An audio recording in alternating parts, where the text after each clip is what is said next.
पृथ्वी से टकराने वाला है एस्टेरॉयड और इसकी बड़ी चेतावनी खुद इसरो चीफ की तरफ से दे दी गई है। तो अब आपके आसपास इससे क्या बदल जाने वाला है और आपकी जिंदगी पर इसका क्या असर पड़ने वाला है, ये सब कुछ आज इस वीडियो में मैं आपको बताऊंगी। लेकिन उससे पहले अगर अभी तक भी आपने न्यूज़ 18 इंडिया के यूट्यूब चैनल को नहीं सब्सक्राइब किया है तो अभी के अभी कर लें। अब खबर ये मिली है 30 जून 1908 साइबेरिया के एक जगह जिसका नाम तुंगुस्का यहाँ पर बताया गया, वहां पर एक एस्टेरॉयड से एक विशाल यानी कि एक बड़ा हवाई विस्फोट हुआ और इसी विस्फोट ने लगभग 2200 वर्ग किलोमीटर घने जंगल को बिल्कुल तहस नहस बर्बाद करके रख दिया। जानकारी यह भी मिली कि इससे लगभग 80 मिलियन पेड़ यहां पर नष्ट हो गए हैं।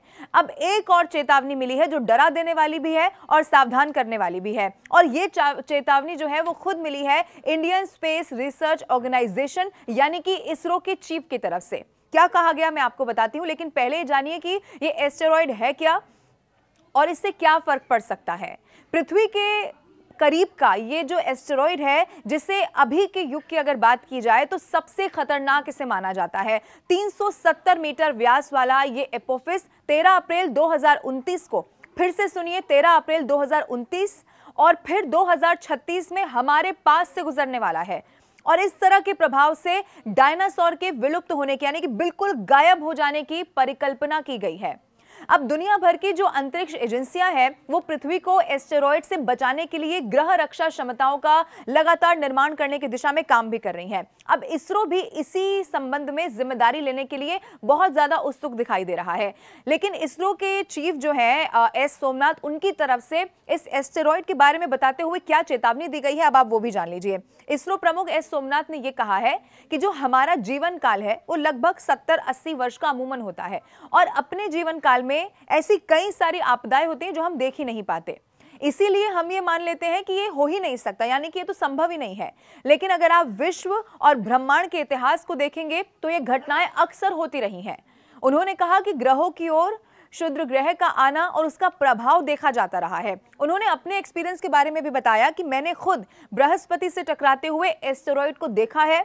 उन्होंने ये भी कहा कि शूमेकर लेवी को टकराते हुए उन्होंने देखा है। अब यदि पृथ्वी पर ऐसी कोई भी घटना होती है तो आप सोचिए कि हम सभी, आप मैं, हम सब विलुप्त हो जाने वाले हैं। उन्होंने आगे ये भी कहा कि ये वास्तविक संभावनाएं हैं और इसके लिए हमें खुद को तैयार करना चाहिए। हम ये नहीं चाहते कि धरती माता के साथ ऐसा कुछ भी हो, लेकिन हम चाहते हैं कि मानवता और सभी जीव यहाँ पर बिल्कुल सुरक्षित रहें। लेकिन जो ऐसी घटनाएं होती हैं, जो संभावनाएं बनती हैं, उसे कोई भी रोक नहीं सकता।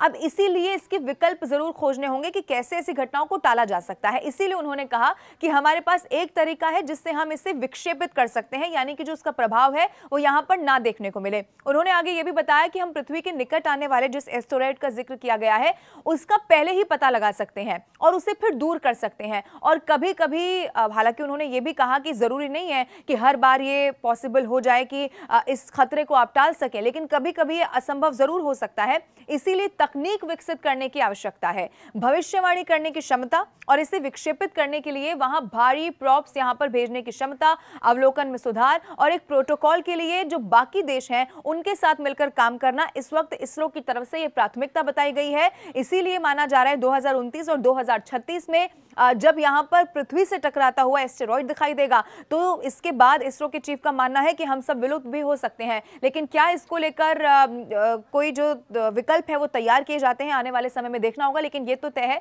कि इसरो इसको लेकर लगातार अब काम करना शुरू कर चुकी है। अब ऐसी कई सारी घटनाएं हैं, यूं तो जैसा उन्होंने भी कहा कि इतिहास में भी होती रही और आने वाले समय में भी होती रहेंगी। लेकिन अब आपको ये वीडियो कैसा लगा और आप ऐसी तमाम घटनाओं के बारे में क्या सोचते हैं, कॉमेंट करके जरूर बताएं। और अभी तक भी अगर आपने न्यूज़ 18 इंडिया के यूट्यूब चैनल को नहीं सब्सक्राइब किया है तो अभी के अभी कर लें। और ये वीडियो आपको कैसा लगा कमेंट करके बताएं।